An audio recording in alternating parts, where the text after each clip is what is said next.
So this video is rating in Final Fantasy XIV compared to WoW, but he hasn't rated, right? I guess it's mostly Matt's opinions.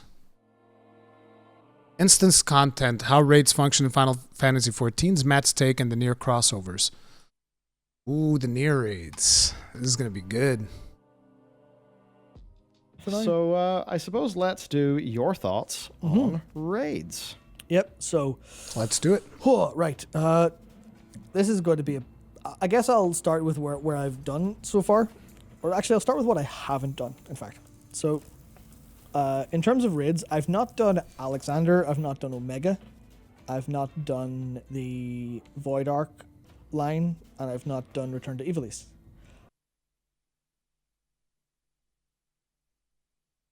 Matt, that's a lot. You missed out on a lot, dude.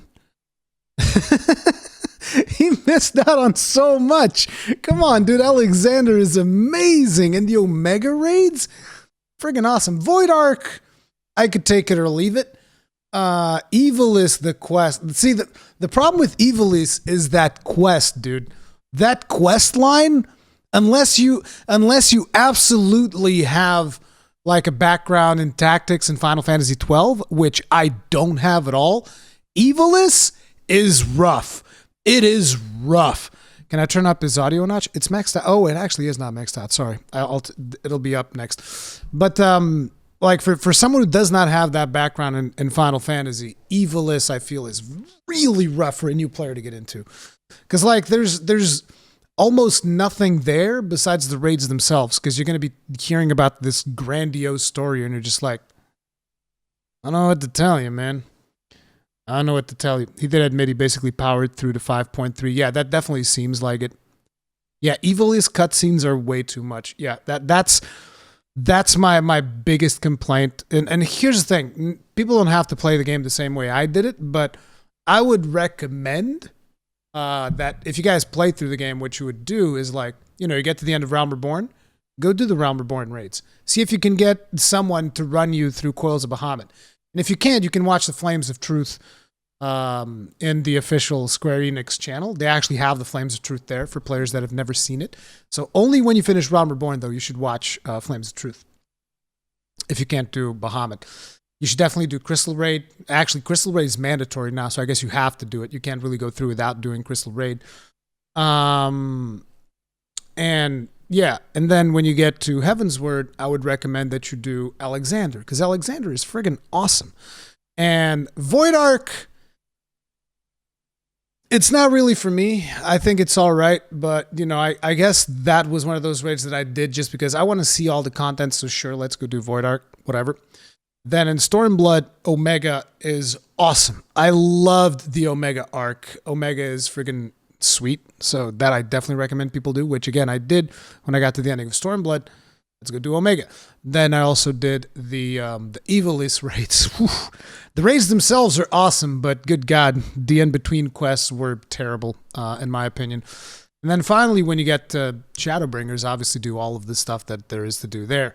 But I would recommend doing it at the appropriate time so that you have context of all those stories going into the next expansions. I think that is way more fun than skipping through everything. But still, play the game how I think it's fun. Those are... I know what these things mean. I know from your confusion. Basically, I've done nothing raid-wise in Heaven's Word or Stormblood. Right, so you've only done Shadowbringers raid content. So I've done Crystal Binding Tower. Coils of Bahamut. Not the Unending Coil, the one I've done the Binding Coils, the original 2.0 raids. Yeah. And 2.0 up to 2.5 raids. And I've done the Crystal Tower, which is the Alliance raids, the 24-man ones in 2.0, which you need to do for story content now anyway.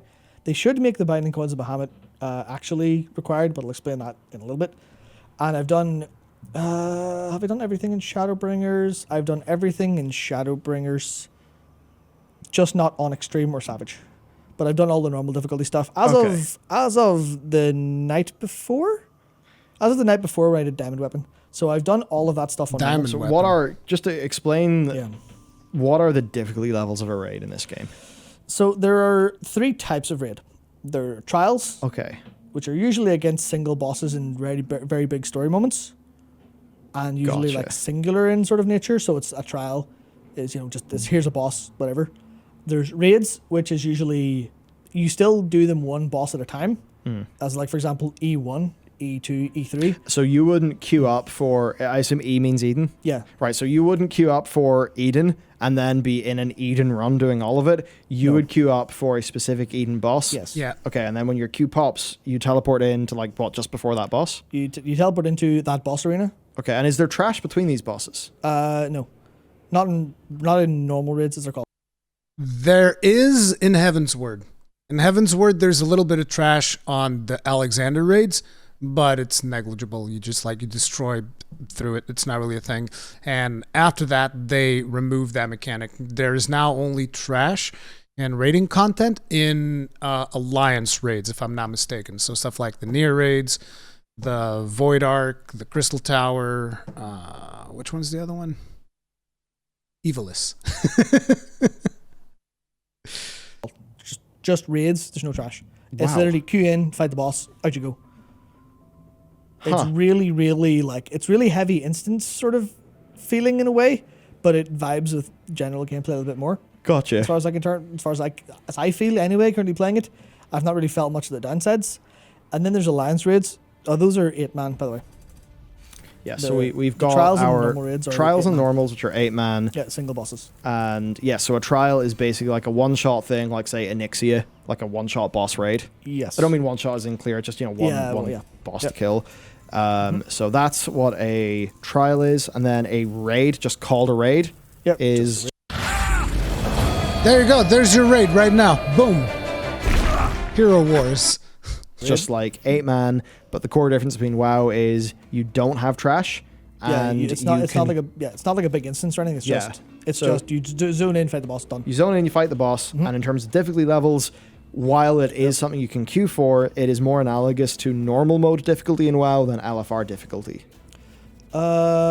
So the general difficulty progression is trials, raids, alliance raids, extreme trials, and savage raids. Okay, so Extreme and savage being difficulties of trials and raids. okay, so keep your me right. Extreme and Savage being difficulty of trials raids. Well, no. Extreme for trials, Savage for raids. And yes, the order that he said I would consider to be the correct one. If I'm so going trials wrong here. and raids Yeah. are on normal, savage, and extreme difficulty. No. No, trials are normal and extreme. Raids are normal and savage. Okay, so they're just called savage and extreme for really no particular. Well, yeah, it's just what they're called. Yeah. Yeah, that's something. It's because extreme is slightly easier than savage.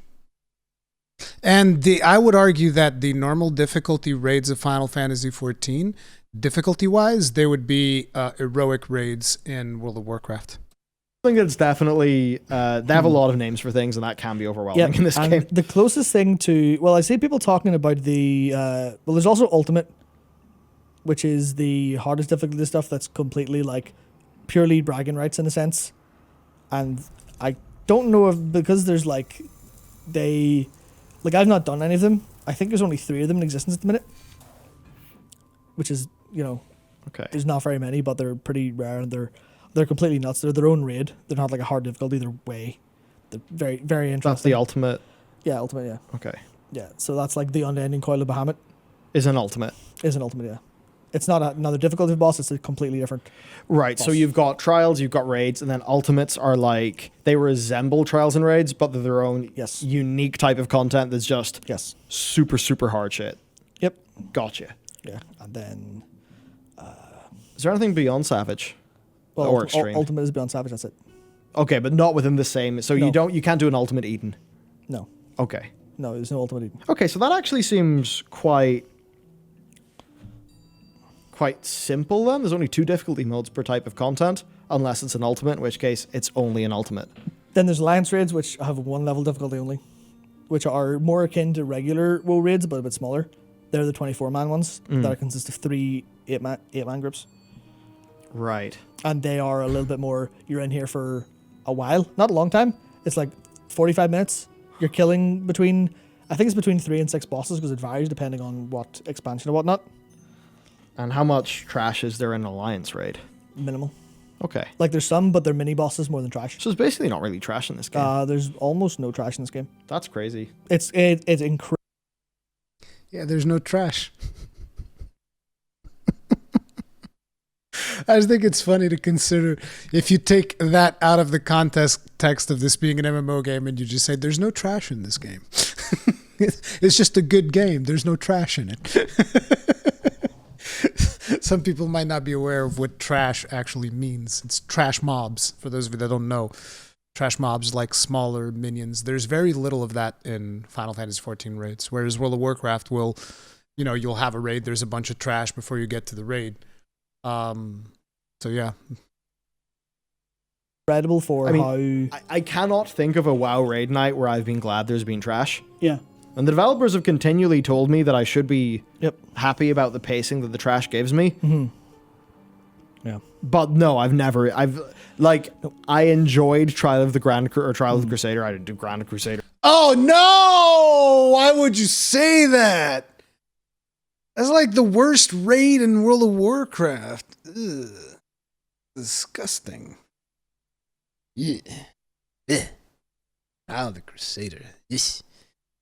But in regards to trash, it's like I'm a little bit conflicted because I think trash can serve a purpose of making a raid feel like a dungeon, right? You're going through a bunch of minions and then eventually you have a boss fight. I think it can be interesting, but at the same time, I also see the advantage of when you are progressing through something, not to have to deal with trash is actually quite liberating. Because, you're always on that thing. It's like, oh no, we wiped one time too many on this boss. Guess we got to clear the trash again. It's like, really? Yeah, okay. Yeah. No, but I enjoyed Trial for like that reason. Mm-hmm. And I mean, I don't know. I think about Nyaloth and I think, ugh. But a lot of that was because of, trying to do trash when Cranny's also in your group. Sorry, Cranny, hello. Yeah, so it's... I believe Cranny now is in Mr. GM's guild. Is he interesting? Or was he? I don't know. Was it at some point was he not Mr. GM's guild? Maybe he was. I can't remember. But, yeah, so there's Ben Tyler with the super explaining. Difficulty tends to be normal trial, alliance raids, normal raids, Eureka/Baja raid, 48. which is 48 man, then extreme trials and savage raids. That's the Baja front and Eureka, which are their own types of content with their own progressions. I've never done the Baldician which Arsenal. Is nuts. Yeah, ARR and Heavens are pre-fight mobs and the 8-mans. Modern ones don't. I didn't know that because I've not done the...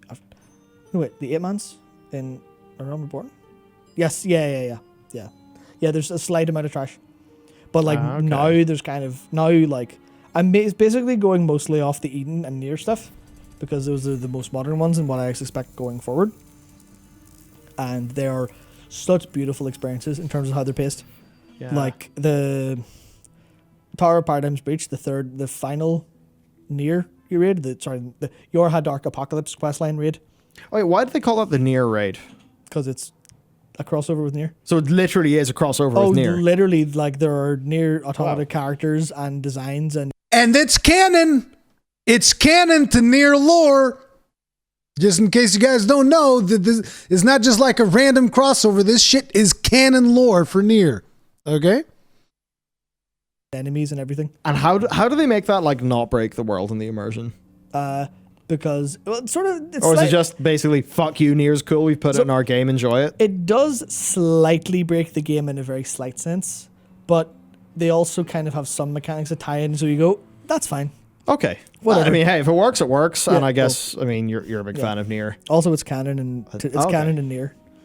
It's canon. It's canon to the Nier universe and to FF14, so it's literally like. Boris here is saying 2B leggings, exclamation mark, exclamation mark, exclamation mark, exclamation mark. Yes, I feel like any 2B like costumes will do very well. Well, yeah, I mean, the point is.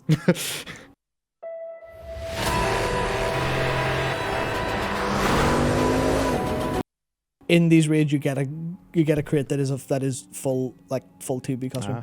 Yoko Taro made it. Yeah, he wrote it. Yeah. Whoa. And that's why Right. I have in one of my notes here. I have I'll remember that scene kneeling to talk to that dwarf for a long time. People know what I'm talking about. I'm not going to spoil it, but it's man, it's unbelievable. There's a super here from High from Buddha who says ultimates are an homage to past content. They're a reimagining of past fights meant to be a continuous 20-minute gauntlet. Yep. So ultimates are like so even though the thingy of Bahamut or whatever, Yeah. and Bahamut from what I understand is like the big dragon who came from the moon, Yeah. who is narrative content in A Realm Reborn, Yeah. and I assume he's dealt with after that It's the or something. But is that a thing that happened in A Realm Reborn? But then Ultimate I believe Chains of Bahamut came in like later. I believe it came in Heavensward, and it's kind of I which don't is expansion actually 1. yeah I don't actually know what the narrative framing for that is, but this is the fun thing: the extremes and the extremes and the savages aren't actually canonical content. What? This is weird. At least this is for the ones that I've seen so far. The higher difficulty versions are Recollections. Oh, Stormblood. Sorry, I thought it was Heavensward. Stormblood. But yeah, that stuff's not canonical. It's Recollections, which is funny. It's like one of the things is the minstrel's ballad, as they say. So you, after doing this raid, you go speak to a minstrel, and he sings a song about that raid, Oh, that's cute. but embellishes details. Oh, so the additional difficulty is the embellished details Yeah. from the minstrel. Yep. Is that how they explain it being video game bullshit? Yeah. Like Yep. to give you the difficulty, it's just the minstrel Pretty trying to much. make you seem like more of a badass? Yeah. Yep. You basically play fanfics. Ah. That's what someone just said. We've got the killer stove here just supering us saying the Nier universe canonically has timeline hopping and dimension hopping, which Yep. makes crossovers incredibly easy. Yeah, I mean, Cool. the entire Need to Nier, play Autonoma. the entire Nier series is based off a alternate ending to Drakengard 1, where the disease from Drakengard somehow, I don't know how, because I've not seen the ending, makes its way to modern day Tokyo. Oh, that's really cool. I guess Replicant will dive into that. If that's the... That's the main story Okay. of Nier. I think regarding maybe Ultimates here, Keg Gaming dropped a super saying, imagine fighting Lich King, Sindragosa, Blood Queen, Lanathel, and Sarfang back to back at the same time while Uther doesn't help. Yeah. Wait, Uther? Uh, Well, it says probably Luther means there, Tyrion, I but imagine. probably means Tyrion, yeah. Yeah. So is an Ultimate going to be like, hey, what if you had to fully defeat the Lich King and there was no ice cube breaking Chad? Yeah. And then that would be the Ultimate. So it's like not canonical, but it's okay. Gotcha. Thanks Yeah. for the super, by the way. That's a handy. It's handy when things are explained in terms of WoW because it's just we know that, so it's easy to Yeah. understand. Yeah, raids in Final Fantasy XIV are friggin' awesome. Highly recommend. Next up, we have WoW's weaknesses in Final Fantasy XIV's strengths.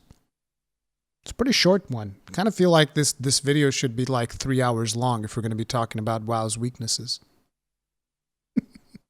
Toxic. No need for a PTR. Producer trumps Resto Shaman, I guess. But We do have a that's- super from Itsumi24, which unfortunately it says message retracted here. So let us know and thank you. Yeah, cheers. And also, I think there's a big one from Cameron Lowe here because we've been talking about all this content, and Cameron's just dropped a super saying, important to remember, FF14 has no public test realm. It's all internal QA for patches. Exactly. Now, Yep. I've talked about this in a previous video, how I think that it's kind of like the way that Blizzard does it is just like so.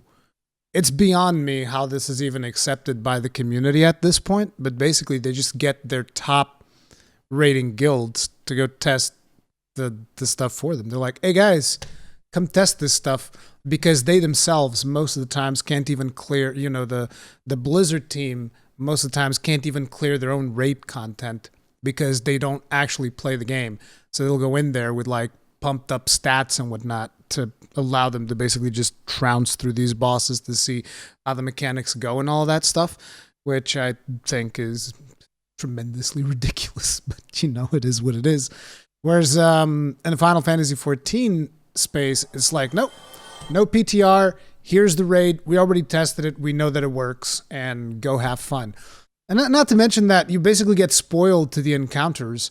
But then again, I guess most people don't really care that much about spoilers in World of Warcraft. It's like whatever, people data mine the crap out of every single thing before it comes out. So it's just like widely accepted that people just don't care that much. So I guess it's not really a big problem. But imagine having something like an Eden raid spoiled before you actually get to experience it. I think that's kind of a big deal for 14.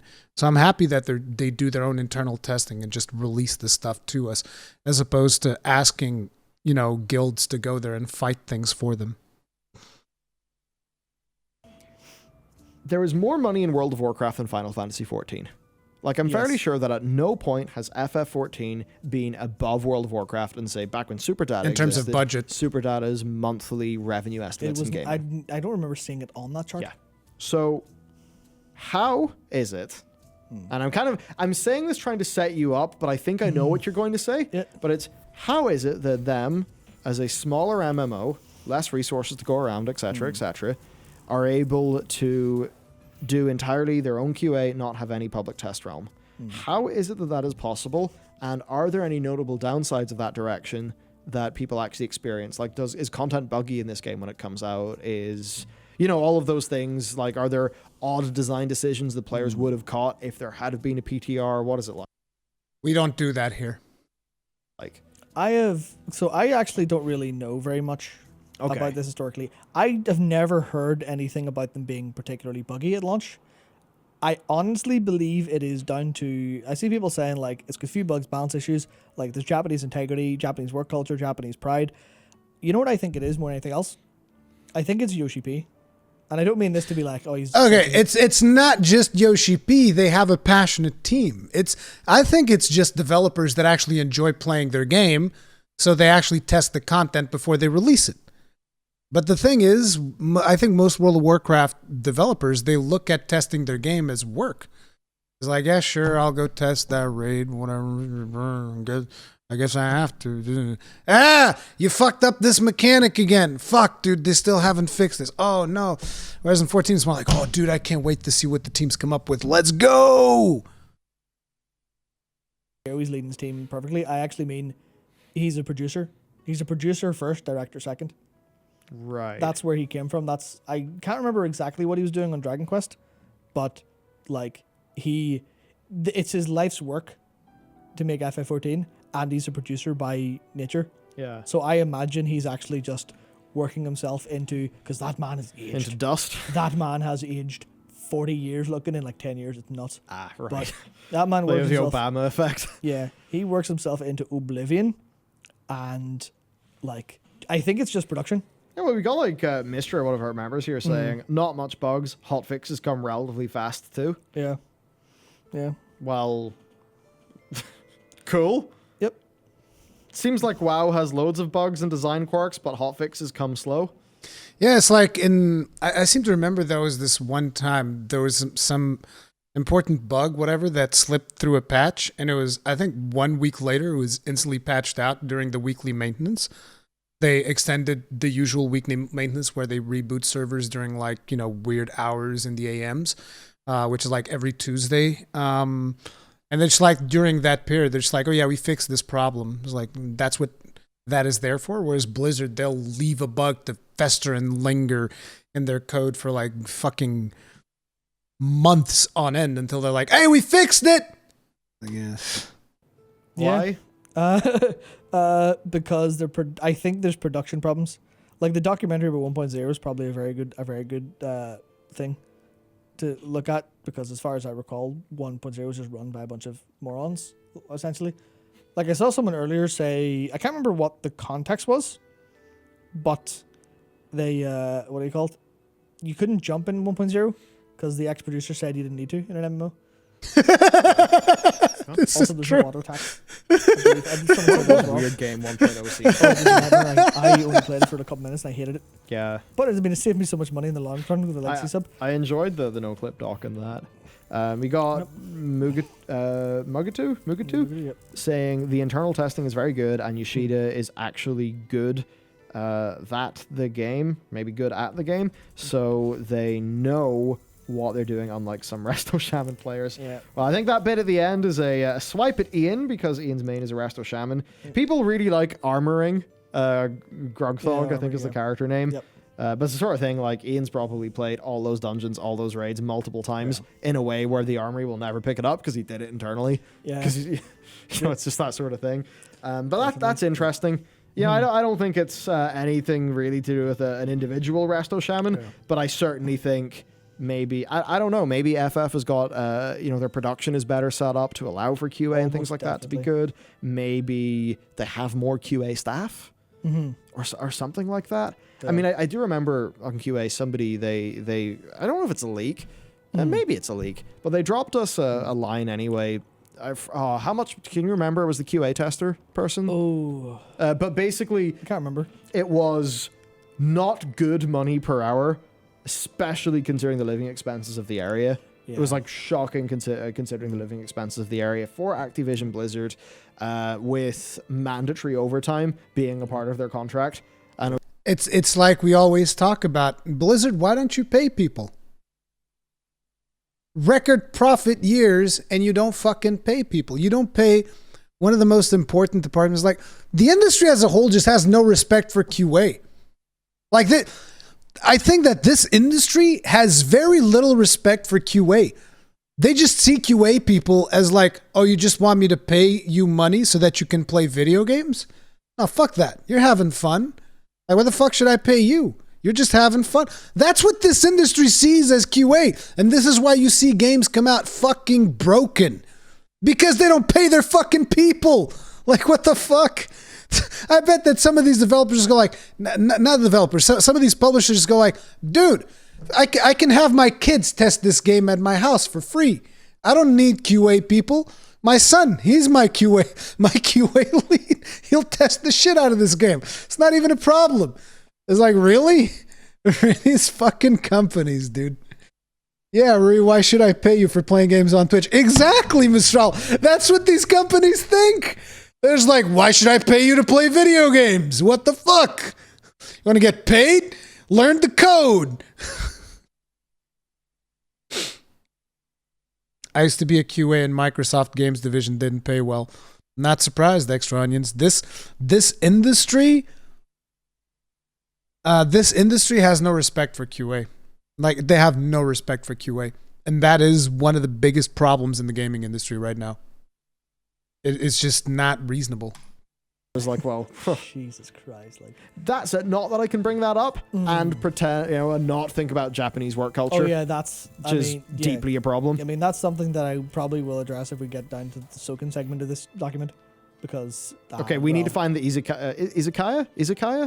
Yeah, we need to find the izakaya where the FF devs go. That'd be class. I said next time we're in Japan, as if we regularly go. We've never been to Japan. Yeah, not yet at least. But I just worked a game saying Yoshi P has said multiple times that he wished he had Wo's budget. Yoshi P is also a big fan of Blizzard and goes to BlizzCon. Yep, that's right. It's one of the things I think is insane, and this is in a video coming out next week, I think.